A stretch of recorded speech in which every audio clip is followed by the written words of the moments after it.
গল্প প্রেম তৃষা লেখনীতে ইসরাত জাহান জেরিন। পর্ব ৪২।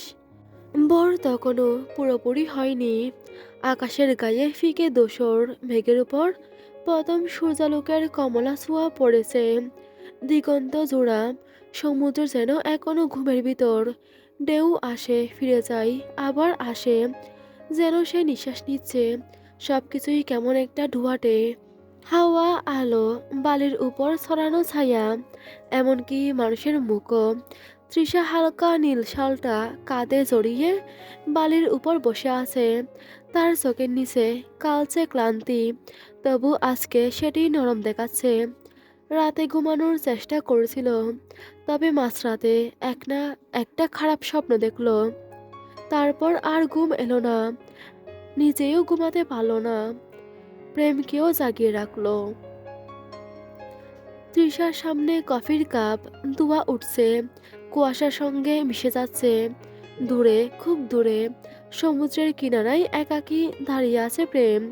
কালো টি শার্ট, ভেজা পায়ের ছাপ, হাতে একটা পুরনো ক্যামেরা। তৃষা তাকাতেই প্রেম ঝুঁকে ক্যামেরায় কিছু ছবি ক্লিক করে।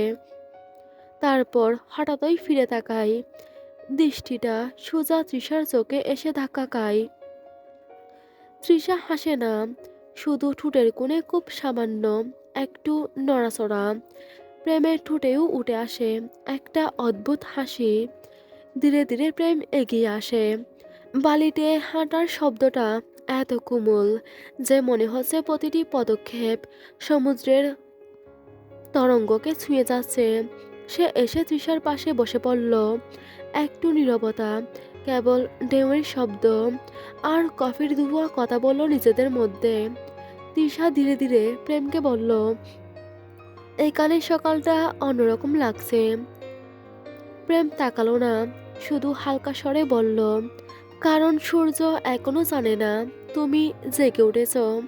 তৃষা হেসে ফেলল, সবসময় এমন কথা বলেন কেন?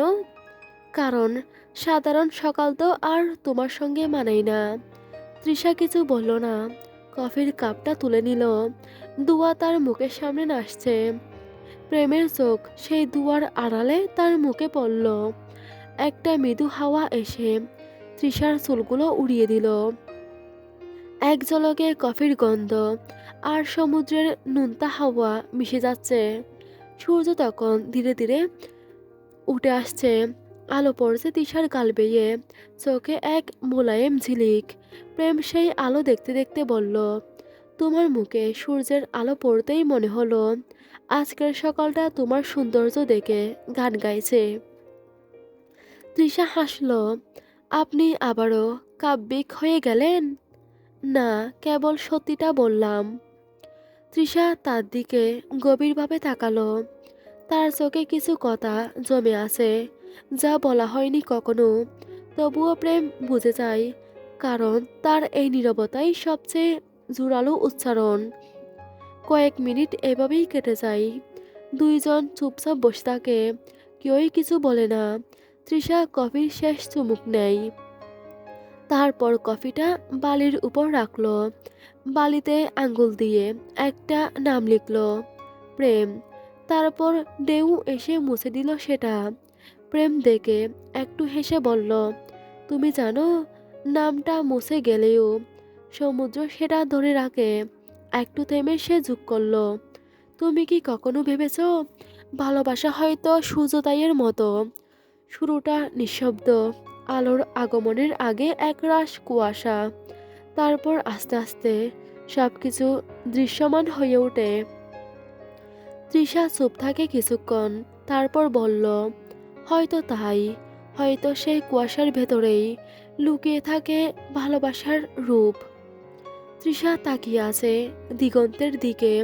সূর্য এখন পুরোপুরি উঠে গেছে। আলো ছড়িয়ে পড়েছে সাগরের ঢেউয়ের গায়ে, বালির উপর, তাদের মুখে। তবুও তৃষার মনে হয় সকালটা এখনো অর্ধেক জেগেছে। প্রেমের হাত আলতো করে তৃষার হাত ছুঁয়ে যায়। তৃষা চমকে উঠে না, কেবল আঙ্গুলের ভেতর আঙ্গুল মেলিয়ে নেয়। তাদের হাতের ফাঁকে জমে থাকা নরম উষ্ণতা যেন পুরো সকালটাকে জাগিয়ে দেয়। তৃষা বলে, যদি কখনো এই মুহূর্তটাকে ভুলে যাই। প্রেম শান্ত গলায় বলল, তাহলে চোখ বন্ধ করবে, দেখবে মুহূর্ত ফিরে এসেছে। তৃষা চুপ করে থাকলো। তার মুখে সূর্যের আলো, চোখে সাগরের প্রতিফলন। দূরে একটা নৌকা দেখা যাচ্ছে। ঢেউয়ের ফেনা বাতাসে উড়ে এসে তাদের মুখে লাগে। প্রেম হঠাৎ ক্যামেরা তুলে ক্লিক করে একটা মুহূর্ত চিরকালের জন্য বন্দি করে ফেলে। তৃষা বলল, ছবি তুললে? হ্যাঁ, কারণ সময় থামানো যায় না, কিন্তু তার ছায়া ধরা যায়। তৃষা হাসল। তার হাসি ধীরে ধীরে মিলিয়ে যায় বাতাসে, কুয়াশায়, সমুদ্রের গর্জনে। সবকিছু মিলেমিশে এক অদ্ভুত লহমাই তৈরি হয়। সরি, সবকিছু মিলেমিশে এক অদ্ভুত লহমা তৈরি হয়। সূর্য এখন উঁচুতে, তবুও তাদের চারপাশে যেন এখনো সেই প্রথম আলোর মায়া রয়ে গেছে। প্রেম হাত ধরে বলল, চলো একটু হেঁটে আসি। তৃষা বলল, হাঁটবো কোথায়? যেদিকে সূর্য গেছে। তারা হাঁটতে থাকলো একসাথে। তাদের পায়ের নিচে বালির উপর পড়ে থাকা ছায়া দুজনের, একটার ভেতরে আরেকটা। তৃষা একবার পেছনে তাকায়।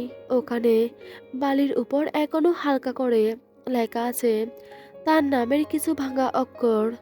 ঢেউ এসে আবারও মুছে দিচ্ছে। তৃষা শক্ত করে প্রেমের হাত ধরে কাঁধে তার মাথা ঠেকিয়ে হাঁটলো। হঠাৎ কি একটা ভেবে জিজ্ঞাসা করলো, আমাকে ছাড়া থাকতে পারবেন? প্রেম তৃষার কপালে চুমু দিয়ে গুনগুনিয়ে গানের স্বরে বলল, কঠিন তোমাকে ছাড়া একদিন, কাটানো এক রাত, বাড়াও দুই হাত, হয়ে যাও আজ বাধাহীন।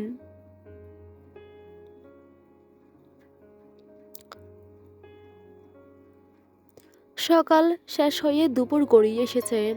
আকাশে তখন সাদা সোনালি আলোর বিস্তার, সূর্য মাথার উপরে, কিন্তু বাতাসে লবণ মিশ্রিত একটা ঠান্ডা ছোঁয়া এখনো রয়ে গেছে। সমুদ্র তখন জেগে উঠেছে সম্পূর্ণ। তৃষা হাঁটু গেড়ে বসে আছে বালুর উপর। তার পাশে প্রেম বালু দিয়ে ঘর বানানোর চেষ্টা করছে। তৃষা হাসছে, আপনি তো পুরো বাচ্চা।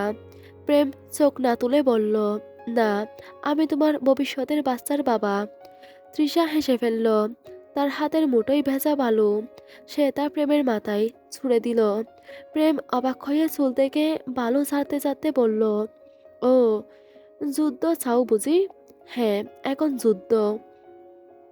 প্রেম মুঠোভর্তি করে বালু নিতেই তৃষা দৌড় দিল। প্রেম তার পিছনে ছুটতে ছুটতে বলল, এবার ধরতে পারলে ফিরার সময় দাদার বংশধর নিয়ে ফিরব রে তৃষার বাচ্চা। দরে তো দেখান মিস্টার হাইব্রিড করলা। শালির ঘরের বউ, থাম। তৃষা থামল না, দৌড়াতে দৌড়াতে পিছন ফিরল। তারপর গতি আরো বাড়িয়ে খিলখিলিয়ে উঠল। ওদিকে অঙ্কুর ও শিমলাও বালুর ঘর বানাতে ব্যস্ত। অঙ্কুরের মাথায় রোদ পড়ছে, গাম গড়িয়েছে সরি গাম গড়িয়ে পড়ছে গলায়। তবুও সে অমনোযোগে বালুতে কাটি গেঁথে ছোট ছোট দেওয়াল তুলছে। শিমলা একদিকে নারকেল পাতা এনে সাজাচ্ছে তাদের বালুর ঘর। সে হেসে বলল, এই বালুর ঘরে আমি থাকতে পারি, যদি তুমি পাশে থাকো। অঙ্কুর চুপচাপ হাসি থামিয়ে তাকায় শিমলার দিকে। তার চোখে সোনালি আলো, রোদ পড়ে তার গালের পাশে, একরাশ আলোর রেখা তৈরি করেছে। অঙ্কুর ধীরে ধীরে বলল, তাহলে ঘরটা ভাঙতে দিব না।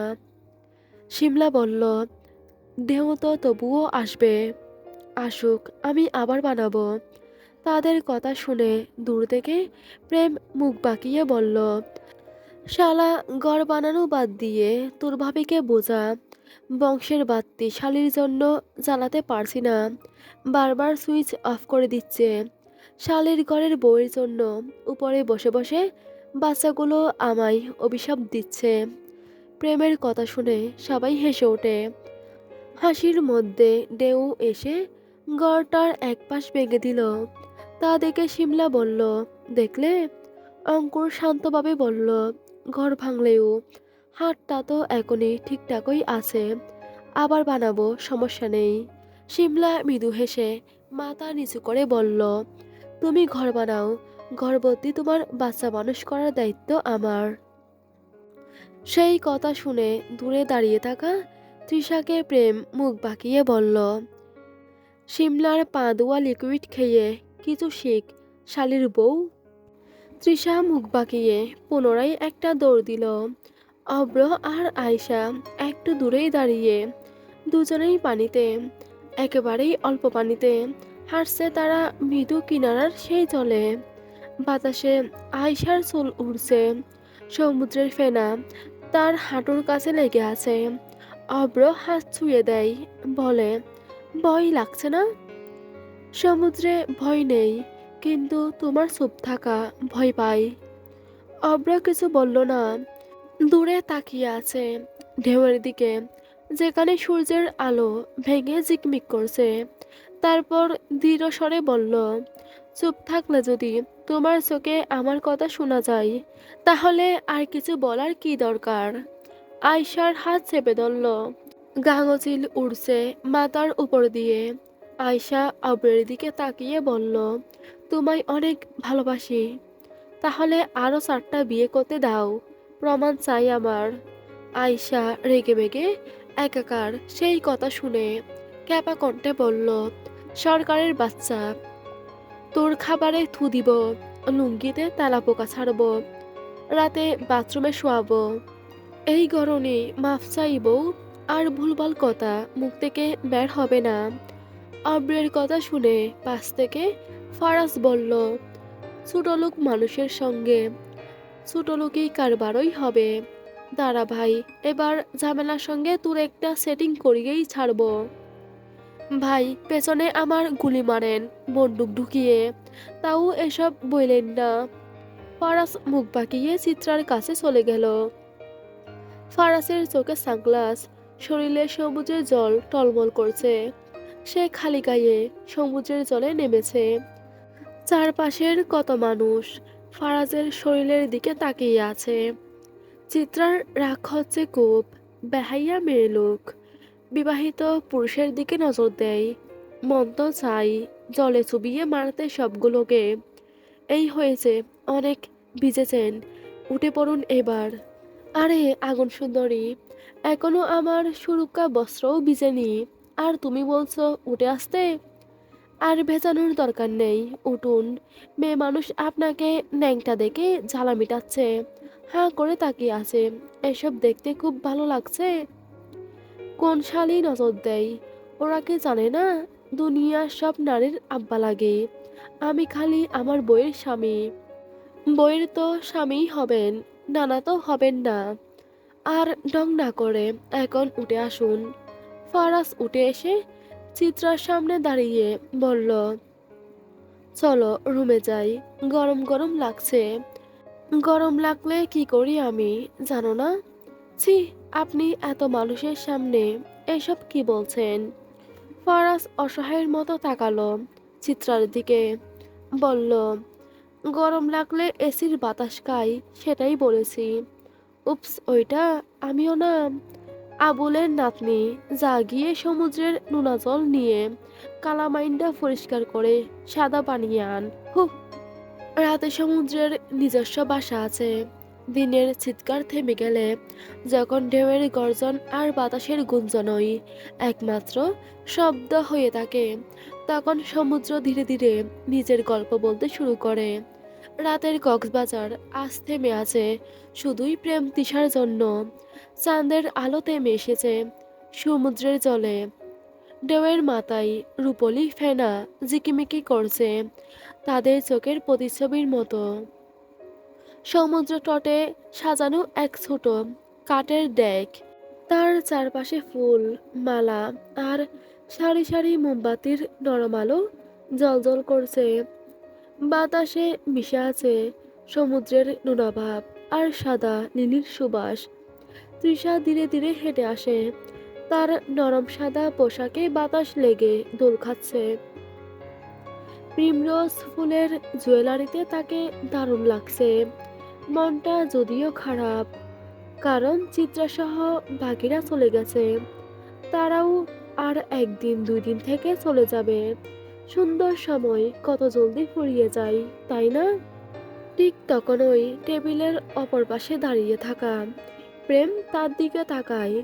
প্রেমের চোখ তৃষার উপর থেকে সরছে না। তৃষাকে কোনো অংশে ডিসনি প্রিন্সেসের থেকে কম লাগছে না। তৃষাও প্রেমের দিকে তাকায়। সাদা শার্টের উপর হালকা ধূসর ব্লেজার, হাতের ঘড়িতে কেমন যেন একটা চাঁদের আলো পড়ে চিকচিক করছে। তার বাদামি রঙের ফক্স আইগুলো নেশালো হায়নার মতো দৃষ্টিপাত করছে তৃষার উপর। তৃষা তাকিয়ে আছে। কিছু বলার আগেই তার ঠোঁটের কোণে একটা নরম হাসি জমে যায়। প্রেম চেয়ার টেনে বলল, মাই লেডি। তৃষা হেসে বসল। বাতাসে মোমের শিকা কেঁপে উঠছে। টেবিলে সামুদ্রিক খাবার, হালকা সালাদ আর একজোড়া ওয়াইন গ্লাস। কোনো অতিরিক্ততা নেই, শুধু আন্তরিকতা, যেমন তাদের ভালোবাসা। তৃষা বলল, এই জায়গাটা স্বপ্নের মতো।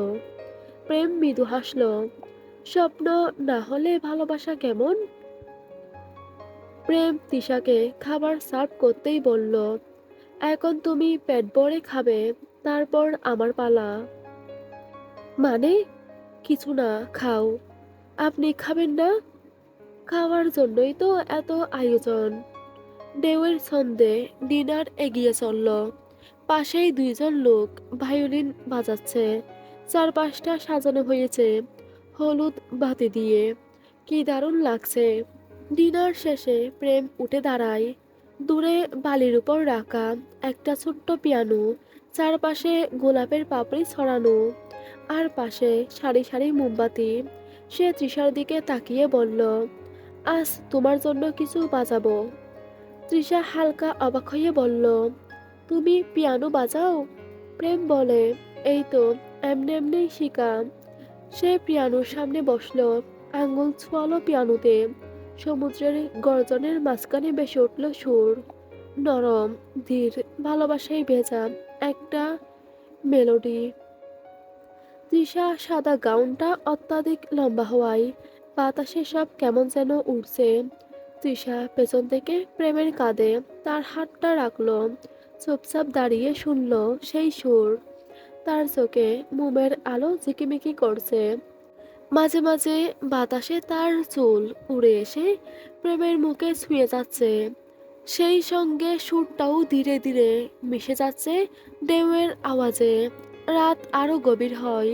সুর থেমে গেলে প্রেম ধীরে ধীরে উঠে আসে, তার হাত বাড়িয়ে দেয়। নাচবে? তৃষা হেসে বলল, সুর তো শেষ। প্রেম মাথা নাড়ালো, না, এখন শুরু। পেছনে বাজতে শুরু করলো নরম জ্যাজ, সাক্সোফোনের হালকা ঝংকার। সমুদ্রের ছন্দ মিশে গেল। তৃষা তার বুকের কাছে এসে দাঁড়ায়। প্রেম তার কোমরে হাত রাখে। মোমবাতির আলোয়, চাঁদের তলায়, ঢেউয়ের ছন্দে দুজনের ছায়া বালির উপর দুলে ওঠে। তৃষা মাথা ঠেকায় প্রেমের কাঁধে। প্রেম ঠোঁট ছোঁয়ায় তার চুলে। বাতাসে শুধু একটাই সুর, তা হচ্ছে ভালোবাসা। ঢেউ এসে আলতো ছুঁয়ে যায় তাদের পা।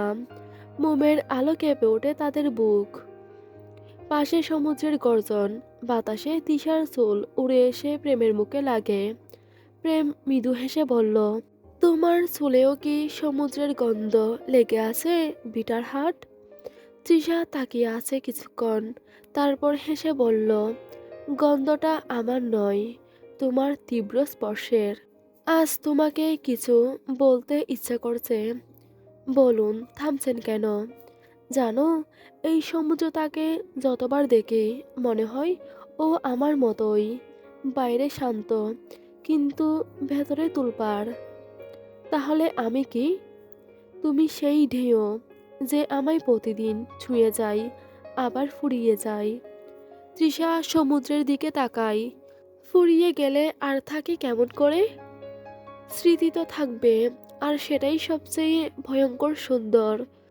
দূরে আরেকটি ঢেউ ভেঙে পড়ল তীরে। আপনি জানেন, আমি কখনো কাউকে এত ভয় পাইনি যতটা আপনাকে হারানোর ভয় পাই। আমি তো তোমারই, হারাবে কিভাবে? মানুষ হারায় না, তবে সময় যে তাদের হারিয়ে দেয়। তাহলে সময়টাকে আটকে রেখো। কি দিয়ে? তোমার একটুখানি ভালোবাসা দিয়ে। তৃষা হেসে মাথা নাড়ালো। আপনি সবকিছুর উত্তর ভালোবাসাই দেন, কারণ সেটাই একমাত্র উত্তর যেটা ভুল হলেও সুন্দর লাগে। আচ্ছা, আপনার জীবনে যদি আমি না থাকতাম, তাহলে এই সমুদ্রটা শুধু এক টুকরো জল হতো, ঢেউহীন, প্রাণহীন। আর জীবনটা হতো সেই প্রাণহীন সমুদ্রের মতো। ওই দেখুন, মোমবাতিটা নিভে যাচ্ছে প্রেম। নিভে যেতে দাও। আলো থাকলে মুখ দেখা যায়, আর অন্ধকারে হৃদয়। তৃষা একটু থেমে বলল, কখনো কি ভেবেছেন যদি এই মুহূর্তটাই শেষ হয়? না, কারণ তোমার সঙ্গে প্রতিটি মুহূর্তই অনন্তের মতো। আর যদি অনন্ত শেষ হয়, তাহলে আমি আবারও জন্ম নেব, শুধু তোমাকে ভালোবাসার জন্য। তৃষা আস্তে করে বলল, আপনি জানেন প্রেম, ভালোবাসা কখনো একদিনে হয় না। জানি, তবুও আমি প্রতিদিন নতুন করে তোমায় ভালোবাসি। এই সমুদ্রের ঢেউয়ের মতো। না, ঢেউ তো ফিরে আসে, আমি ফিরব না, তোমার ভেতরেই থাকবো। তৃষা হালকা হেসে বলল, কথাগুলো সিনেমার মতো শোনাচ্ছে। কোন সিনেমার, সত্যি করে বলুন তো? সিনেমা নয়, কিন্তু একটা কথা কি জানো, ভালোবাসা হচ্ছে সিনেমার চেয়েও সত্যি। তাহলে বলুন, সবচেয়ে প্রিয় জিনিস আপনার কোনটি? এই মুহূর্ত, যেখানে তুমি আছো, আমি আছি, আর সমুদ্র আমাদের সাক্ষী। একটু থেমে প্রেম আবারও বলল, তৃষা বলুন, এই সমুদ্রটা কেমন লাগে তোমার? বিশাল, আপনার ভালোবাসার মতো, যার শেষ আমি খুঁজে পাই না। আমার চারটা দেখেছ? হ্যাঁ, কিন্তু আপনার চোখে জ্যোৎস্নার চেয়ে বেশি আলো।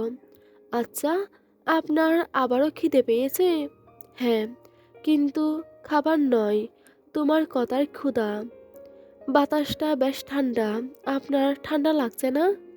সমস্যা নেই, তোমার গভীর স্পর্শে উষ্ণ হয়ে যাব। আচ্ছা, তুমি জানো এই পৃথিবীর সবচেয়ে সুন্দর শব্দ কি? বলুন। তৃষা, ঢেউতেও এর প্রতিধ্বনি শোনা যায়। তৃষা হেসে বলল, আর আমার প্রিয় শব্দ? প্রেম। ভুল বললেন। তাহলে কি? আমরা। প্রেম আর তৃষা রাতে বিচের একটা রুমেই রাত কাটায়। চোখে যখন শেষ রাতে তৃষার তীব্র ঘুম, ঠিক তখনই হঠাৎ করেই তৃষা প্রেমকে বলল, আমার না লাল গোলাপ ছুঁয়ে দেখতে মন চাইছে। আচ্ছা, লাল গোলাপ আপনার কেমন লাগে? প্রেম তৃষাকে বুকে জড়িয়ে বলল, তুমি কখন ঘুমাবে? জলদি ঘুমাও তো শোনা। তৃষা আর কিছু বলল না, প্রেমের বুকে মাথা রাখল। ফজরের সময় যখন ঘুম ভাঙল, তখন দেখল প্রেম উঠেছে। ঘুমের চোখে এত পাত্তা দিল না, ভাবলো আর কই যাবে, নিশ্চয় ওয়াশরুমে যাওয়ার জন্যই উঠেছে। সবে সকাল 7টার দিকে তৃষার দরজায় কে যেন কড়া নাড়ল। কয়েকবার কড়া নাড়ার পর ঘুম ভাঙল তার। চোখ কষলে পাশে তাকাতেই দেখল প্রেম নেই। মানে কি? প্রেম কোথায় গেল? মনে পড়ে গেল ফজরের কথা। তার মানে কি প্রেম কি তখন বাইরে গিয়েছে?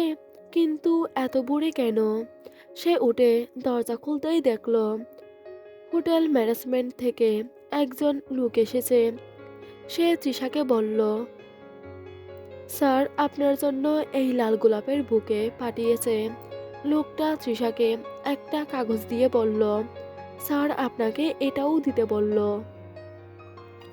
তৃষা সেখানে একটা ঠিকানা দেখতে পেল, সেই সঙ্গে দেখা তোমার অপেক্ষায় বিটার হাট। তৃষা মনে মনে খুশি হলো, বলল আর কত সারপ্রাইজ দিবেন হাইব্রিড করলা। সে তৈরি হয়ে ঠিকানার উদ্দেশ্যে হাঁটতে শুরু করলো। হোটেলের পশ্চিমে একটা বিরাট ঝাউবন। একটা লোককে বিচে জিজ্ঞেস করে সেদিকটায় হাঁটা ধরল। 7:30-এর মতো বাজে, এখনোই কত মানুষ বিচে। তবে এই ঝাউবনের দিকটা ফাঁকা, মানুষ নেই বললেই চলে। কিছু শিশু বনের শুরুর দিকে বসে আছে।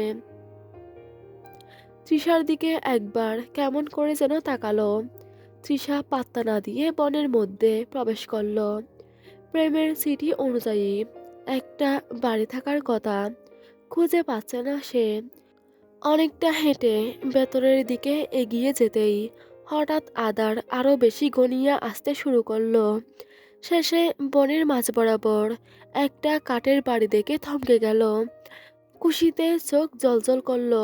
দৌড়ে গেল সেই বাড়ির সামনে। ভাঙা একটা কাঠের বাড়ি, অনেক পুরনো মনে হচ্ছে। তৃষার কেমন যেন গা ভার হচ্ছে। সে তবুও একবার মৃদু কণ্ঠে প্রেমের নাম ধরে ডাকতেই পুরো নিস্তব্ধ জঙ্গলে কেবল তার গলাই শোনা গেল। সে ফাঁকা দরজা ঠেলে ভেতরে ঢুকে ডাকলো, প্রেম আছেন? রুমে পা রাখতেই চোখ ছানা ভরা। রুমটা জীবন্ত আতঙ্কে থরথর করছে। তৃষা ভেতরে পা ফেলতেই বাতাসের গন্ধ বদলে গেল। নোনাধরা সমুদ্রের গন্ধটাকে ছাপিয়ে উঠল এক অদ্ভুত লোহা ধাতুর গন্ধ, রক্তের গন্ধ। ছাদ থেকে এক ফোঁটা পানি পড়ছে টুপটাপ করে, কিন্তু সেটাও যেন রক্তের ছন্দে মিলিয়ে যাচ্ছে। মেঝেটা স্যাঁতসেঁতে, অন্ধকারে লালচে চুপ চুপ আলোর রেখা পেয়ে স্পষ্ট হয়ে ওঠে। হয়তো কেউ এখানে দীর্ঘক্ষণ কষ্টে ছটফট করেছে। রক্ত গড়িয়ে গেছে মেঝের ফাঁক বেয়ে। হঠাৎ পুরনো একটা গ্রামোফোনের হুইসেল বেজে ওঠে। চিরচেনা সেই সুর ভেসে এলো, প্রেম আমার, ও প্রেম আমার। তৃষা স্তব্ধ হয়ে গেল। তার নিঃশ্বাস আটকে গেল গলার কাছে। দেয়ালগুলো জুড়ে সারি সারি ফ্রেম, সব ছবিতেই তৃষা নিজে। এক ছবিতে সে সমুদ্রের ধারে বসে আছে, অন্যটাই তার চোখে কান্না, আরেকটাই তার হাতের সেই ক্ষত। সব ছবিতেই লাল দাগে ভরা। তৃষার চোখের কোণটা কাঁপতে শুরু করলো। একটা ছবির নিচে সে দেখল নিজের নামের পাশে লেখা, শেষ সাক্ষাৎ। হঠাৎ বাতাসে দরজাটা বন্ধ হয়ে গেল প্রচণ্ড শব্দ করে।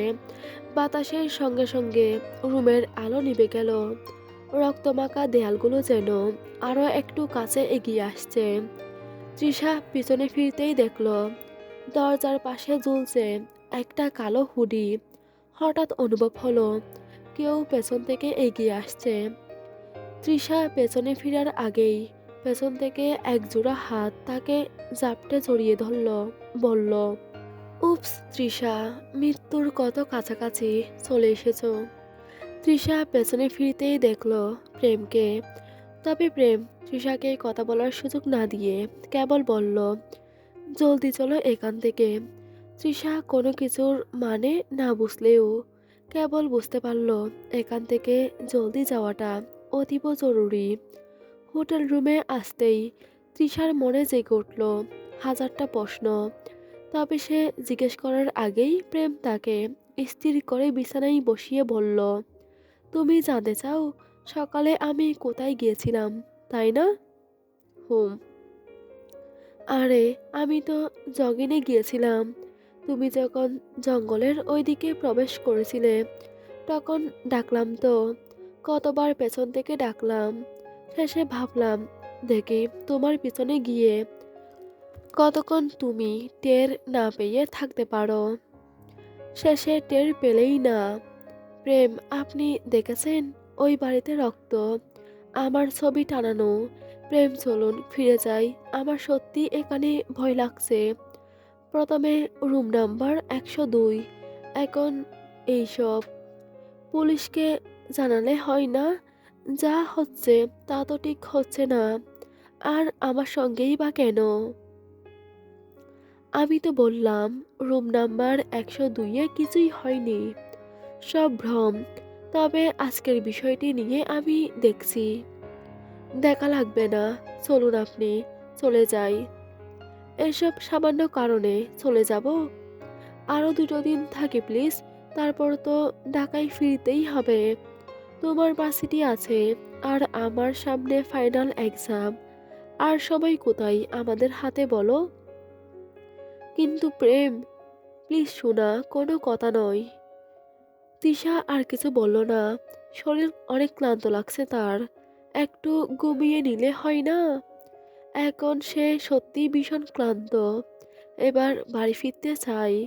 তার দিনকে দিন ভয় বেড়েই চলছে। এবার সে একটু নিস্তার চায়। কেন তার সঙ্গে এসব হচ্ছে? ওই কালো হুডি পরা লোকটাকে। সমুদ্রের পাড়েও সে একই হুডি পরা একজন মানুষকে কয়েকবার দেখেছে। লোকটা অদ্ভুতভাবে তার দিকে দেখা হলেই তাকিয়ে থাকতো। আচ্ছা, দুটো মানুষ এক নয় তো? ওই হুডি পরা লোকটি তাকে বিশ্বাসঘাতক বলে আখ্যায়িত করেছিল। আচ্ছা, এই নামে ডাকার কারণ কি? যুবরাজকে ফেলে ঢাকায় আসার পর তো এসব হয়নি। হয়েছে বিয়ের পর কক্সবাজার আসার পর। আচ্ছা, খবরে যেই সিরিয়াল কিলারের বিষয়ে সে শুনেছিল, সেই কিলারের সঙ্গে কি ওই হুডি পরা লোকের কোনো সম্পর্ক আছে কি? মাথাটা একেবারেই গুলিয়ে যাচ্ছে। এদিকে হাতের ব্যথাটা এখনো সারেনি। শেষে প্রেম তৃষাকে একটা ঘুমের ওষুধ খাইয়ে তার পাশে কিছুক্ষণ বসে থাকে। দুপুরে ঘুম থেকে উঠে হোটেলেরই ঘরে সময় কেটে যায় তৃষার। শিমলা আর সে একসঙ্গে থাকলে অন্য কারো দরকার পড়ে না। অঙ্কুর আর প্রেম বাইক নিয়ে একটু বের হয়েছে। বিকেলের দিকে ব্যালকনিতে বসে হাওয়া গায়ে লাগিয়ে ফোনে মুখ গুজে বসে আছে তৃষা। হঠাৎ একটা নাম্বার থেকে ফোন এলো। ডেলিভারি ম্যানের ফোন। কিন্তু তৃষার তো কোনো পার্সেল আসার কথা নয়। আর ঘুরতে আসার পর সে কিছু অর্ডারও করেনি। তাহলে? তারপর ডেলিভারিকে যখন সে জিজ্ঞাসা করল কত টাকা, তখন তিনি জানালেন পেমেন্ট ক্লিয়ার। বাড়ি আশ্চর্য হলো তৃষা। শিমলাকে জিজ্ঞেস করতেই সে বলল, আমি একটা অর্ডার করেছিলাম, পেমেন্ট পে করা। এটা আবার সেটা নাকি? তৃষা গম্ভীর মুখে বলল, আগে আসুক, দেখি কি এসেছে। পার্সেলটা হাতে নিয়ে খুলতেই চিৎকার করে উঠল তৃষা। একটা বাক্স, ছোট্ট মতো দেখতে, তাতে কাটা চুল আর গলা কাটা বিশ্রী রকমের একটা পুতুল। শরীর কেঁপে উঠল তৃষার। শিমলা জলদি তৃষার সামনে থেকে বাক্সটা সরিয়ে নিয়ে তাকে রুমে নিয়ে গেল। পানি খাইয়ে বলল, এবার শরীর ঠিক লাগছে? তৃষা আপনা আপনি কান্না করে উঠল। ভীষণ ভয় করছে তার। তার হাত পা অসাড় হয়ে আসছে। সে কাঁদতে কাঁদতে বলল, তুই প্রেমকে কল কর। আমি আর এক মুহূর্তও এখানে থাকবো না। এখানে আমি আমার মরণ দেখতে পাচ্ছি। শিমলা কোনো মতে তৃষাকে সামলে প্রেমকে কল করল। খুব একটা সময় লাগলো না প্রেমের রুমে ফিরতে। শেষে সারাটা সন্ধ্যা প্রেমকে নিজের বুকে আঁকড়ে রাখতে হয়েছে তৃষাকে। মেয়েটা ছাড়ছিলই না। কেবল বাড়ি যাওয়ার জন্য বায়না করছিল। তবে প্রেম কত ধরনের কথা বলে বুঝিয়েছে আর একটু সময় থেকে গেলে কিছুই হবে না। রাত তখন 10টার মতো বাজে। তৃষা এখন অনেকটা স্বাভাবিক। প্রেম টেলিফোন করে খাবারটা রুমে যেন পাঠিয়ে দেয় তার ব্যবস্থা করতে উঠে পড়ে। টেলিফোন তুলে কল দিবে এমন সময় তার ফোনে একটা কল আসে। স্ক্রিনের নাম্বারটা দেখা মাত্রই গলার স্বর নিচু হয়ে যায়। সে উকি মেরে একবার বেডরুমের দিকে তাকায়। তিশা বোধহয় ঘুমিয়ে গেছে। টেলিফোনটা জায়গায় রেখে নিজের ফোনটা পকেট থেকে বের করে রিসিভ করলো। ওপাশে কেউ একজন গম্ভীর স্বরে কথা বলেই যাচ্ছে। হঠাৎ প্রেম তাকে থামিয়ে দিয়ে বলল, চুল আর পুতুল দিয়ে তুমি কি করবে? মরার শখ তোমারও হয়েছে নাকি? না, ওইসব তোমাকে দেওয়া যাবে না।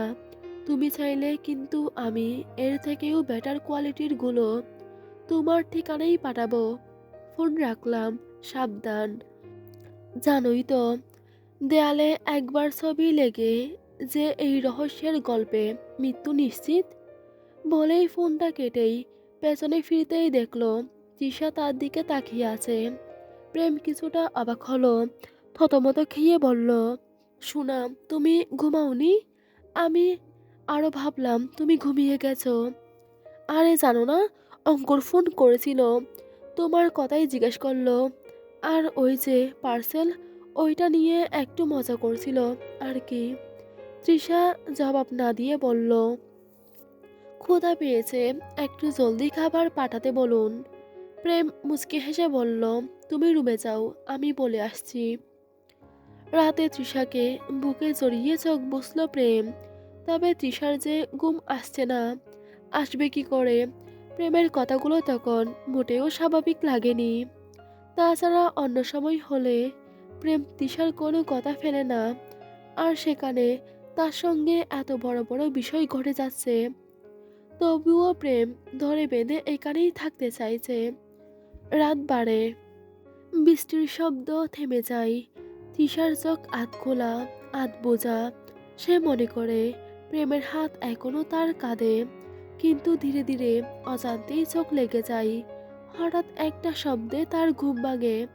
ঠিক বোঝে না শব্দটা কিসের। রুমে ঘন অন্ধকার, সিলিং ফ্যানের মৃদু ঘূর্ণায়ন ছাড়া কিছুই শোনা যায় না। এসিটা রাতে বন্ধ করে শুয়েছিল মনে আছে। তৃষা হাত বাড়ায়, পাশের জায়গাটা ছুঁয়ে দেখে ঠান্ডা, একদম ঠান্ডা। কারণ যে প্রেম নেই, তার বুকের ভেতরটা ধীরে ধীরে জমে যায় বরফের মতো। সে নিঃশব্দে চুপসে যায়। পর্দার ফাঁক দিয়ে বাইরে থেকে একটা ক্ষীণ আলো পড়ছে। তৃষা দরজার কাছে গিয়ে থামে। দরজার নিচে দেখা যাচ্ছে হালকা নড়াচড়া, কারো ছায়া যাচ্ছে মনে হচ্ছে। একটা খটখটে শব্দ, হ্যান্ডেল নড়ল, দরজা খুলল। তারপর নিস্তব্ধতা। তৃষার বুক ধড়ফড় করে ওঠে। প্রেম, এত রাতে সে কোথায় যাচ্ছে? সে চপলভাবে দরজাটা অল্প ফাঁক করে বাইরে উকি দেয়। হোটেলের করিডোরে নিশার হলুদ আলো জ্বলছে। বাতাসে পুরনো ডিটারজেন্ট আর আর্দ্র কাঠের গন্ধ। আলোয় লম্বা ছায়া পড়েছে দেওয়ালে। তৃষা নিঃশব্দে বেরিয়ে পড়ল। কক্সবাজারে আসার পর প্রেমের এমন পরিবর্তন সম্ভবত ইদানিং হুটহাট সে হাওয়া হচ্ছে। এমন না জানিয়ে যায়টা সে কোথায়। আজকে সব প্রশ্নর জবাব চাই। এখানে কিছুটা একটা হচ্ছে, তবে কি হচ্ছে তাই জানতে হবে এবার। আর রহস্য মেনে নেওয়া যাচ্ছে না। তিশার পায়ে জুতা নেই, তার খালি পায়ের কারণে। কার্পেটের উপর পায়ের শব্দ হয় না, তবু মনে হচ্ছে পদক্ষেপগুলো খুব জোরে প্রতিধ্বনি তুলছে তার বুকের ভেতর। করিডোরের মোড়ে এসে আচমকা থেমে গেল সে। ওই তো সামনেই প্রেম এগিয়ে যাচ্ছে সামনের দিকে। পরনে একটা কালো হুডি, অন্য হাতে ফোন। সে ফোনের দিকে তাকিয়ে আছে, কিন্তু স্ক্রিন জ্বলছে না। কারো ফোনের অপেক্ষায় বুঝি। তৃষা এক পা, দুই পা, তিন পা চুপচাপ তার পিছনে এগোয়। কিন্তু হঠাৎ বামে বাঁক নিতেই প্রেমটা যেন হাওয়ার মতো মিলিয়ে গেল।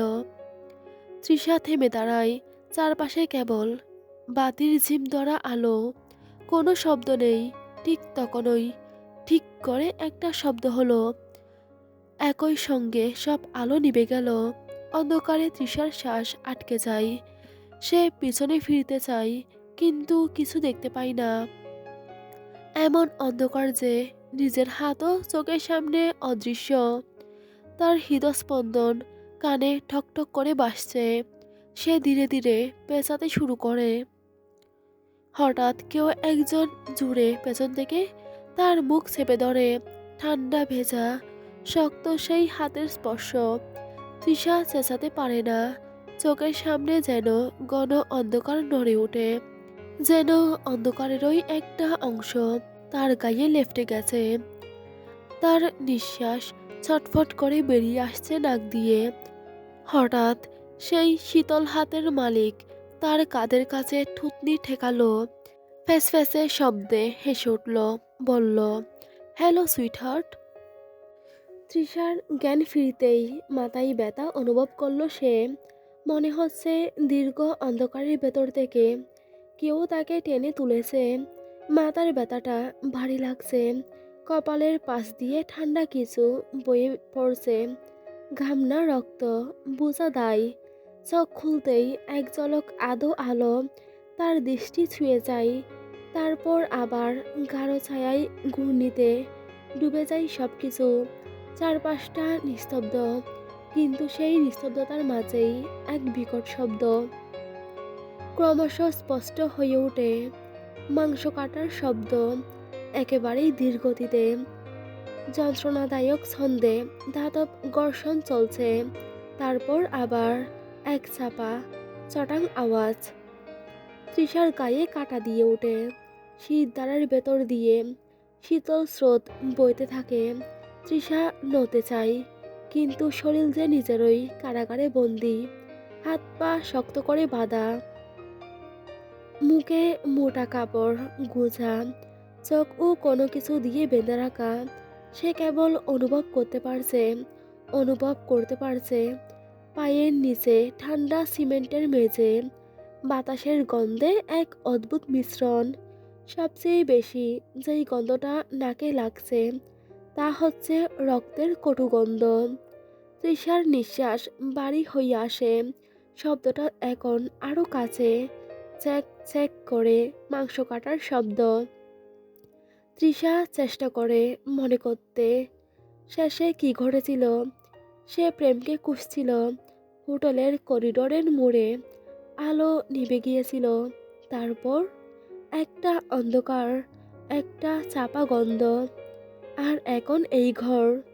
তার বুকের ভেতর দমবন্ধ চিৎকার জমে, কিন্তু মুখ বাঁধা থাকায় কোনো শব্দই বের হয় না। তবুও নিঃশ্বাসে আতঙ্কের কম্পন ছড়িয়ে পড়েছে। কান পেতে সে বুঝতে পারল, হুইট হুইট হুইট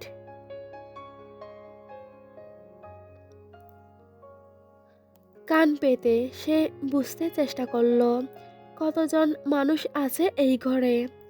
একটি মাত্র ছায়া, নাকি একাধিক? ঠিক তখনই দূরে কোনো দরজা আস্তে কিঞ্চিত খুলে এক ফালি আলো ভেতরে ঢুকে। আলোতে ধরা পড়ে ঝুলে থাকা একটা অচেনা ছায়া, যা মানুষও হতে পারে, আবার নিছক মাংসের অবশিষ্ট টুকরোও হতে পারে। ঘরের হাওয়া গা হিম শীতল করার মতো। হঠাৎ একটা গানের শব্দ ভেসে এলো। তুমি ছাড়া আজ একা এই মন স্বপ্নের লাশঘর, ভেঙে যাওয়া এই বুকের পাঁজর, ধু ধু মরুপান্তর। তুমি ছাড়া আজ একা এই মন স্বপ্নের লাশঘর, ভেঙে যাওয়া এই বুকের পাঁজর, দুরু দুরু মরুপ্রান্তর। তবু প্রেমে সে ভালোবেসে আজ দেখা দিয়ে যাই। যেই ছুতে যাই আমি হাত বাড়াই, কেন দূরে সরে যাই। প্রেম আমার, ও প্রেম আমার। দম বন্ধ করা অপেক্ষার শেষে সেই বিকট শব্দ আর রক্ত মাংসের কটু গন্ধে যখন তৃষার মস্তিষ্ক অসাড় হয়ে আসছে, ঠিক তখনই তার কানে ভেসে এলো এক ধীর সতর্ক পদশব্দ। প্রতিটি পদক্ষেপ যেন সিমেন্টের মেঝেতে নয়, তৃষার হৃৎপিণ্ডের তন্ত্রীতে আঘাত হানছে। শব্দটা কাছে এলো, এসে থেমে গেল ঠিক তার শিয়রের কাছে। অন্ধকারের মধ্যে দিয়েও তৃষা অনুভব করতে পারল সেই ছায়ামূর্তির উপস্থিতি। তার নিঃশ্বাসের অদ্ভুত ছন্দ, এক প্রকার অস্বাস্থ্যকর উত্তাপ যা গা গুলিয়ে দিচ্ছে। পরের মুহূর্তেই তৃষার চোখের বাঁধন আলতো করে টান পড়ল। সেই টানটা যতটাই না শারীরিকভাবে, তার চেয়ে শতগুণ বেশি মানসিক। বাঁধন খোলার সঙ্গে সঙ্গেই দীর্ঘদিনের অভ্যস্ত অন্ধকারের উপর যেন হঠাৎ এক হলুদ রুকাটে আলো ঝাঁপিয়ে পড়ল। চোখ ধাঁধিয়ে গেল তৃষার। পলক ফেলতে কষ্ট হলো, কিন্তু আতঙ্কের বশে সে চোখ বন্ধ করতে পারল না। আদো খোলা চোখ দিয়ে সে দেখতে পেল ঘরের এক কোণে পুরনো একটি কলের গান ঢুকছে, আর সেই যন্ত্রটি থেকেই ভেসে আসছে এক অতি পরিচিত অথচ এই মুহূর্তে পৃথিবীর সবচেয়ে ভয়ঙ্কর সুর। কুনাল গঞ্জাওয়ালার কণ্ঠে, প্রেম আমার, আমি তোমার। আলোটা তখনও যথেষ্ট নয়। তিশার সামনে দাঁড়ানো মূর্তিটির দিকে চোখ পড়তেই সে কেঁপে উঠল। লম্বা কালো একটি হুডি এবং মুখে কালো একটি মাস্ক, শুধু চোখ দুটোর অংশ ফাঁকা, যেখানে দুইটি ঠান্ডা দীপ্তিহীন চোখে তাকে নিরীক্ষণ করছে। সেই দৃষ্টিতে নেই কোনো আবেগ, নেই কোনো ঘৃণা, আছে শুধু এক হিংস্র শীতল কৌতূহল। মাস্ক পরিহিত সেই লোকটা নিচু হয়ে তৃষার মুখের বাঁধনটা আলতো করে খুলে দিল। তীব্র কষ্টে ফোলা ঠোঁট দুটো ফাঁক হতেই তৃষা টেনে একটা অসহায় গুঙানি বার করল, কিন্তু আতঙ্কে আর বয়ের স্বর বের হলো না। আহ, তুমি জেগে আছো? হুডির আড়াল থেকে ভেসে এলো একটি শান্ত কিন্তু অত্যন্ত বিকৃতিকর কণ্ঠস্বর। কেমন লাগছে তোমার? অন্ধকার থেকে আলোর দিকে যাত্রা। তৃষা চোখ দিয়ে আকুতি জানালো, কিন্তু লোকটা তখনও অদ্ভুত খেলায় মত্ত। সে টেবিল থেকে একটা ছোট্ট ছুরি তুলে নিল, আর সেই ছুরিটা তৃষার কপালের উপর দিকে আলতো করে স্পর্শ করল। হিমশীতল ধাতুর স্পর্শে তৃষার শরীর কেঁপে উঠল। খুঁজছিলে তাকে, তাই না? প্রেমকে? এখন দেখো প্রেম কি দিতে পারে তোমাকে। হুডি পরা লোকটা তৃষার হাত ও পায়ের বাঁধন সামান্য আলগা করল, ঠিক ততটুকুই যাতে তৃষা সামান্য নড়তে পারে, কিন্তু পালাতে না পারে। এরপর সে তার হাতের সেই ধারালো ছুরি দিয়ে তৃষার গায়ের জামার উপর অত্যন্ত ধীর গতিতে চালালো। প্রতিটা টানে তৃষার চামড়ার উপর দিয়ে সুচালো ইস্পাত এমনভাবে চলে যাচ্ছিল যাতে রক্ত বেরিয়ে না আসে, কিন্তু স্নায়ুগুলো আর্তনাদ করে ওঠে। চামড়ার কাছাকাছি যখন ছুরি পৌঁছায়, তখন তৃষা যন্ত্রণায় গুঙাতে থাকে। তার শরীরটা ধনুকের মতো বেঁকে যায়। লোকটা এক হাতে তৃষার চুলের মুঠি ধরে টেনে রাখে, যাতে সে নড়তে না পারে। এই যে স্পন্দন, এই যে কম্পন। লোকটা ফিসফিস করে বলল, এটাই জীবন। এই তীব্র যন্ত্রণাই তো প্রমাণ করে যে তুমি এখনো বেঁচে আছো। ভয় পাচ্ছ? ভালো, ভয় পাও। ভয় পেলে রক্ত গরম হয়, আর গরম রক্তের স্বাদ অনেক বেশি। এই বীভৎস খেলার মধ্যেই লোকটি আচমকা তার দৃষ্টি ঘুরিয়ে দিল ঘরের অন্য প্রান্তের দিকে। সেইখানে মেঝেতে একটি রক্তে ভেজা কম্বল পড়েছিল, যা তৃষা প্রথমবার খেয়াল করেনি। সে আলসের ভঙ্গিতে হেঁটে গিয়ে কম্বলটি সরালো। তৃষার বুক ধক করে ওঠে। কম্বলের নিচে রয়েছে একটি যুবতীর অর্ধনগ্ন রক্তাক্ত ক্ষত বিক্ষত শরীর। মেয়েটি তখনও পুরোপুরি মারা যায়নি। তার বুক দুখছে, আর সেই শরীর থেকে রক্তের স্রোত মেঝেতে হাতড়ে বেড়াচ্ছে, তৈরি করছে আটালো স্রোত। এই নাও তোমার সঙ্গিনী। লোকটা হাসল। সে মেয়েটিকে নির্মমভাবে উল্টে দিল। তার পিঠে আগে থেকেই গভীর ক্ষত তৈরি করা ছিল। লোকটি দেরি না করে এগিয়ে গিয়ে একটি কাঠের বাটাম তুলে নিল। তৃষার অসহায় দৃষ্টির সামনে সে মেয়েটিকে অমানসিক শক্তিতে আঘাত করতে শুরু করলো। প্রথমে পিঠে, তারপর হাতে, এরপর মেয়েটির মাথায়। সশব্দে আঘাত করতেই তার গোঙানির শব্দ বন্ধ হয়ে গেল। চটাং চটাং শব্দে মেয়েটি নিথর হয়ে গেল। তৃষা কখনো কল্পনাও করেনি তাকে চোখের সামনে এসব দেখতে হবে। জীবন্ত মেয়েটি কেবল তার চোখের সামনে ছটফট করেই গেল। তৃষার তাকিয়ে দেখা ছাড়া কিছুই করতে পারল না। ভয় করছে। পুরো জীবনে যেই ভয় পায়নি, যতটুকু ভয় পাওয়া বাচ্ছিল, আজ সব পাচ্ছে। লোকটি আবার তৃষার দিকে তাকিয়ে বলল, বিরিয়ানি খাবে? মাংসের বিরিয়ানি।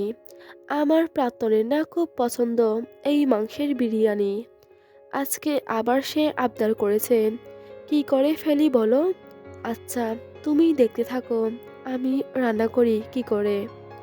লোকটি হেসে তৃষাকে পুনরায় উপর নিচ পরখ করে বলল, আচ্ছা, তোমার শরীরের কোন অংশের মাংস বেশি সুস্বাদু?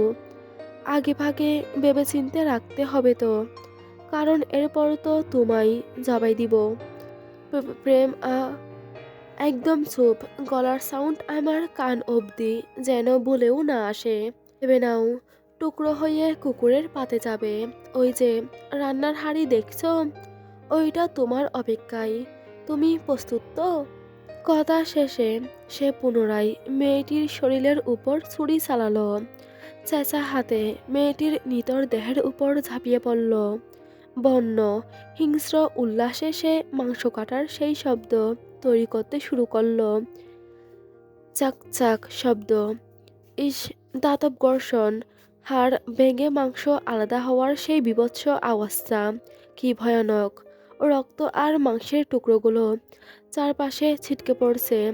কাজ শেষে সে ঘরের এক কোণ থেকে একটি বড় ডেস্কি আর একটি গ্যাস স্টোভ টেনে এনে স্টোন জ্বালালো।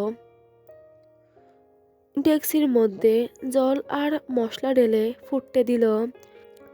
সে মেয়েটির দেহ থেকে মাংসের টুকরোগুলো অত্যন্ত দ্রুত গতিতে আলাদা করে সেই ফুটন্ত ডেক্সির মধ্যে ছুঁড়ে মারতে থাকে। মাংসগুলো গরম জলে পড়তেই চ্যাস করে এক তীব্র শব্দ হয়, আর তার সাথে মেশে হলুদ মশলার ঝাঁঝালো গন্ধ। তৃষার মাথা ঘুরতে শুরু করে। রক্তমাখা মাংসগুলো এভাবে চুলায় দিয়ে দিল, তাও মানুষের মাংস। বুকের কাছ থেকে মাংস আলাদা করে রান্না করা হচ্ছে। মেয়েটির রুহুবোধয় পাশেই বসে আর্তনাদ করছে। নিজের অপরাধ কি জানার আগেই হয়তো মরণ হয়েছে। লাশের চোখ খোলা। তৃষা সেই চোখে চোখ রাখতেই হঠাৎ লোকটি পেছন ঘুরে বলল, আর কিছুক্ষণ অপেক্ষা করো তৃষা, সুঘ্রাণে তোমার চেতনা ফিরে আসবে। তুমি প্রস্তুত হও, তোমার পালাও খুব শীঘ্রই আসছে। তৃষা সেই বিকট দৃশ্য থেকে চোখ সরাতে পারল না। তার মস্তিষ্কের প্রতিটি শিরায় রক্ত জমাট বেঁধে যাচ্ছে। তার মুখে তখনও কোনো শব্দ নেই, কিন্তু তার চোখ থেকে জলের ধারা গড়িয়ে পড়ছে, যা ভয়ের চরম অভিব্যক্তি। রক্তের তীব্র কটুগন্ধ, ফুটন্ত মশলা আর মাংস সেদ্ধ হওয়ার ঝাঁঝালো বাষ্পে ঘরের বাতাস ভারী হয়ে উঠেছে। ডেস্কি থেকে ভেসে আসা সেই চ্যাস চ্যাস আওয়াজ এক বীভৎস বন্যদের মতো কানে ভাসছে। লোকটা সন্তুষ্ট চিত্রে ডেস্কির ঢাকনা দিল, আঁচটা একদম কমিয়ে দিল যাতে মাংসটা মৃদু তাপে সেদ্ধ হতে থাকে। তারপর আলসে ভঙ্গিতে হাঁড়ি থেকে হাত সরিয়ে ধীরে ধীরে তৃষার দিকে এগিয়ে এলো। তার হাতে লেগে থাকা রক্ত তখনও টাটকা। সেই রক্তমাখা হাত দিয়েই সে তৃষার কপালের ঘাম আর চোখের জল আলতো করে মুছে দিল। সেই স্পর্শে তৃষার সমস্ত শরীর যেন বিদ্যুতের মতো কেঁপে উঠল, কিন্তু সে আর এক বিন্দু শক্তি পেল না নড়তে বা গোঙাতে। তার সমস্ত স্নায়ু হিমশীতল আতঙ্কে নিতর হয়ে গেছে। কেমন লাগছে তৃষা? লোকটা ফিসফিস করে বলল। সেই কণ্ঠস্বর শান্ত, স্বাভাবিক, যা এই পরিবেশের সাথে বিন্দুমাত্র মানানসই নয়। সে হাঁটু গেড়ে বসে পড়ল তৃষার মুখোমুখি। ঘরের অন্ধকারেও তার দীপ্তিহীন চোখ দুটি তৃষার চোখ অনুসরণ করছে। আমার প্রাক্তনের জন্য বিরিয়ানি রান্না করেছি, সে খুব খুশি হবে। তৃষা পাথরের মতো পড়ে রইল, কেবল তার চোখ দুটি জীবন্ত। সেই চোখে জমে থাকা তীব্র ভয়, ঘৃণা আর অসহায়তা। তৃষা এখনো লোকটার মুখোশের আড়ালে লুকায়িত চেহারা দেখতে পায়নি। এই লোককে এত চেনা চেনা লাগছে কেন? এই চোখ, এই ভঙ্গিমা। লোকটা তৃষার দিকে ঝুঁকে ফিসফিস করে বলল, শোনো, আজ আমি তোমাকে একটা গল্প বলবো। এটা আমার আর তার গল্প। গল্পের নাম দিতে পারো নামহীন গল্প। জীবনের প্রথম দেখায় যাকে মন আকৃষ্ট করেছিল, তার নাম ছিল তিথি মায়ানা। 7 বছরের সম্পর্ক ছিল আমাদের। 7 বছরে সে আমায় কত স্বপ্ন দেখিয়েছে জানো? কতবার বললাম, চলো বিয়ে করে ফেলি। সে আমার বেকারত্ব আমায় ছাড়ার কারণ বানালো। আমি সময় চেয়েছিলাম। ছাত্র হিসেবে বরাবরের মতো মেধাবী ছিলাম। দেখো, আমার সবই আছে। তবে সে চেয়েছিল সব যেন আমার একার থাকুক। তিথিকে বুঝাতে পারিনি, তুমি আমার পাশে থাকলে একদিন আমার নিজের কামাই করা টাকাই সিদ্দিক নেওয়াজের বাড়ির মতো বাড়ি হবে। সে বুঝেনি, সে একটুও বুঝেনি। কতবার বললাম বিয়ে করতে, সে সময় চাইলো, অজুহাত দেখালো। আচ্ছা তৃষা, আমার হাত দেখো, এই হাতের স্পর্শ তিতির সর্বাঙ্গে এখনো মিশে আছে। এই স্পর্শ সে কেমন করে ভুলে গেল? কেমন করে সে 7 বছরকে পিছনে ফেলে এত স্বপ্নকে খাটিয়াই ছাপিয়ে বউ সেজে অন্যের ঘরে চলে গেল? কেমন করে পারল অন্যের বউ হতে, অন্য পুরুষের স্পর্শে কাতর হতে? বলো তৃষা, সে চলে যাওয়ার পর আমার কি অবস্থা হয়েছিল তা কি সে জানে? জানতে চেয়েছে? সে চলে যাওয়ার পর মানসিকভাবে ঠিক থাকতে পারিনি। কি করলে মানসিক শান্তি পাবো বুঝতে পারছিলাম না। আজও মনে আছে ঘটনাটা। বেশি দিনের না, আবার কমও নয়। রাতের বেলা নেশা করে গলি দিয়ে যাচ্ছিলাম। আমার সামনে একটা বিয়ে বাড়ি চোখে পড়ল। বউকে গাড়িতে তুলে বিদায় দেওয়ার পর্ব চলছিল। সবার কি কান্নাকাটি। হঠাৎ কোথায় থেকে যেন একটা ছেলে ভিড় থেকে চিৎকার করে এগিয়ে এলো। আমি চলেই যাচ্ছিলাম, হঠাৎ সেই চিৎকারে থেমে যাই। ভাবলাম কি না কি হলো। একটু সামনে এগোতেই সেখান থেকে হাহাকার শোনা গেল। তিতির বিয়ের দিনও আমি এভাবেই হাহাকার করেছিলাম। এক মুহূর্তের মধ্যে নিজেকে ওই ছেলের মধ্যে দেখতে পেলাম। পরিস্থিতি বুঝতে আমার সময় লাগেনি। মেয়েটির ওই ছেলের সঙ্গে সম্পর্ক ছিল। ছেলেকে শেষ মুহূর্তে সে ধোঁকা দিয়ে মেয়েটি অন্যের হয়ে যায়। সেদিন সারা রাত আমি ঘুমাতে পারিনি। কত কি ভাবি। পরদিন ওই ছেলের খোঁজ নিয়ে তার বাড়ি যাই দেখা করতে। জানতে পারি রাতেই নাকি সে আত্মহত্যা করেছে। সে লড়াই করতে পারেনি, হেরে গেছে ভালোবাসার কাছে। আর সেই থেকেই ঠিক করলাম মেয়েটিরও অধিকার নেই বেঁচে থাকার। বিশ্বাসঘাতকদের বেঁচে থাকার কোনো মানেই হয় না। এইভাবেই শুরু হয় আমার ওই বিশ্বাসঘাতকদের নাম মুছে ফেলার কার্যক্রম। যারা ছলনাময়ী, যারা অজুহাত দিয়ে সম্পর্ক নষ্ট করে, যারা এক পুরুষের জীবন নষ্ট করে অন্য পুরুষদের সঙ্গে সুখ খুঁজতে চায়, তারা সুখের যোগ্যতা রাখে না। তৃষা, মনে আছে তুমি কি করেছিলে? যুবরাজের বউ হওয়ার কথা ছিল তোমার, তাকে ধোঁকা দিয়ে পুরান ঢাকায় আসনি? প্রত্যুষ দেওয়ানকে বিয়ের স্বপ্ন দেখিয়ে নেওয়াজ বাড়ির বউ হতে চাওনি? ধোঁকা দিয়েছ তো। তোমার শাস্তি যে মৃত্যু হবে না, তুমি ভাবছো কি করে? একজনকে নয়, দুইজনকে ধোঁকা দিয়েছ। এই যে বদ্ধঘরটা দেখছো, এখান থেকে পালানোর পথ নেই। এখানে মরবে তুমি। কঠোর মৃত্যু হবে তোমার। আচ্ছা, ভেবে দেখো তো, এটা কেমন মৃত্যু হতে পারে? যেখানে তোমার দাফন করা হবে না, কাফন পাবে না, পরিশেষে মাটির দেহ মিশে যাবে না মাটিতে। লোকটা হাসলো। তৃষার মুখে পুনরায় ট্যাপ লাগিয়ে নিজের মুখ থেকে মাস্ক খুলে ফেললো এবার। তৃষার চোখ দুটো এবার বিস্ময়ে বের হয়ে যাওয়ার উপক্রম। তবে মুখ দিয়ে কোনো কথা বের হওয়ার পথ নেই। হঠাৎ লোকটা পেছনে তাকায়। ওপাশে আরেকটা রুম। রুমের দরজা খোলার শব্দ হয়। তৃষাও সেই শব্দ অনুসরণ করে দৃষ্টি ফেলে সেদিকে। লোকটি দরজার সামনে দাঁড়িয়ে থাকা মেয়েটির দিকে তাকিয়ে হেসে বলল, ঘুম ভাঙল তবে? ক্ষুধা পেয়েছে নিশ্চয়। এখানে এসে বসো, আমি খাবার দিচ্ছি। মেয়েটি তৃষার দিকে তাকালো। তারপর লোকটিকে বলল, ওর মাংসের বিরিয়ানি ছাড়া খাবো না আমি, তুমি খাও। মুহূর্তেই কেমন যেন চোখ মুখ আদার হয়ে গেল। সে উঠে দাঁড়িয়ে মুহূর্তেই দাঁড়ালো, ছুরিটা হাতে নিয়ে বলল, এক্ষুনি আবার রান্না করে দিচ্ছি। তুমি মন খারাপ করো না, তুমি রাগ করে চলে যেও না, যেও না কোথাও, একটু অপেক্ষা করো। সে তৎক্ষণাৎ তৃষার সামনে এসে হাঁটু গেড়ে বসে পড়ল। ওই দেখো, ওটা আমার তিথি, সুন্দর না? সে তৃষার চুলে হাত বুলিয়ে বলল, তোমার চুল অনেক সুন্দর।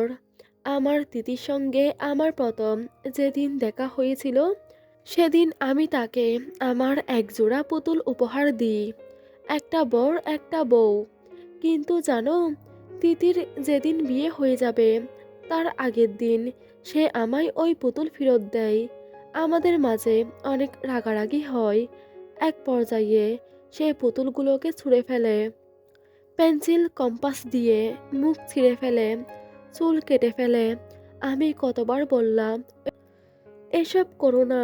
আমি সবসময় ওই পুতুলের জায়গায় নিজেদের কল্পনা করেছি। তুমি বউ সাজবে, তবে কেবল আমার জন্য। ঠিক তেমন একটা দিন কল্পনা করেছি। কিন্তু সে শুনল না। বলল, অনেক শখ ছিল এই পুতুলের মতো সুন্দর সংসারের। দেখো, নষ্ট করে ফেলেছি পুতুল। আর কোনো সংসার হবে না আমাদের। লোকটা একটা নিঃশ্বাস ফেলে বলল, আমি এখনো পুতুল কিনি। তিতি ঠিক যেইভাবে পুতুলদের রূপ বদলে দিয়েছিল, আমিও মনের আনন্দে সেইভাবেই দিই।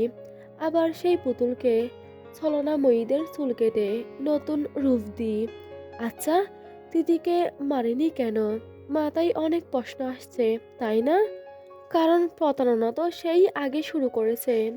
জানা নেই আমার কেন মারতে পারিনি। আজও তা জানি না। হয়তো অনেক বেশি ভালোবাসি বলে। জানো, তিথি আমাকে বলেছিল যদি আমি তাকে বিশ্বাসঘাতক নারী, ঠিক তারই মতো নারীদের মাংস এনে বিরিয়ানি রান্না করে দিই, তাহলে সে বারবার আমার কাছে ফিরে আসবে। নইলে সে রাগ করে চলে যাবে, আর আসবে না। তার আর আমার মাঝে মানুষের মাংসের বিরিয়ানির চুক্তি হয়েছে। আমি চুক্তিবদ্ধ। চুক্তি ভাঙলেই তিথি আর আসবে না। আর তাকে ছাড়া আমি কি করে বাঁচবো বলো? কি করে? লোকটি তৃষার চোখের সামনে ছুরি ধরতেই বাজার শেষ ইচ্ছেটাও বিলুপ্ত হয়ে যায়। চোখের সামনে প্রেমের সঙ্গে কাটানো ভালো মুহূর্তগুলো বেশি ওঠে। চোখ আপনা আপনি বন্ধ হয়ে আসে, দুই ধার গড়িয়ে পড়ে জল। মস্তিষ্কে কেবল একটা গানই ঘুরপাক খায়, তবু প্রেম এসে ভালোবেসে আজ দেখা দিয়ে যাই। যেই ছুঁতে যাই আমি হাত বাড়াই, কেন দূরে সরে যাই।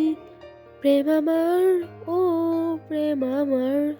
লোকটি ছুরির আগা চোখে ছোঁয়াতে যাবে, তার আগেই দরজা খুলে যায়। পরপর রুমে কিছু লোকজন ঢুকে পড়তেই লোকটি সেদিকে তাকায়। আতঙ্কিত তৃষার চোখ দুটোও ততক্ষণে বাজার শেষ আশা খুঁজে বেড়াচ্ছে। লোকগুলো দরজা ঠেলে সরি দরজা ঠেলে ভেতরে প্রবেশ করতেই কালো হুডি পরিহিত লোকটি তাদের দিকে তাকায়। বাঁকা হেসে বলল, এই অবধি তাহলে চলেই এসেছো ইন্টেলিজেন্স অফিসার, এবার খেলা জমবে।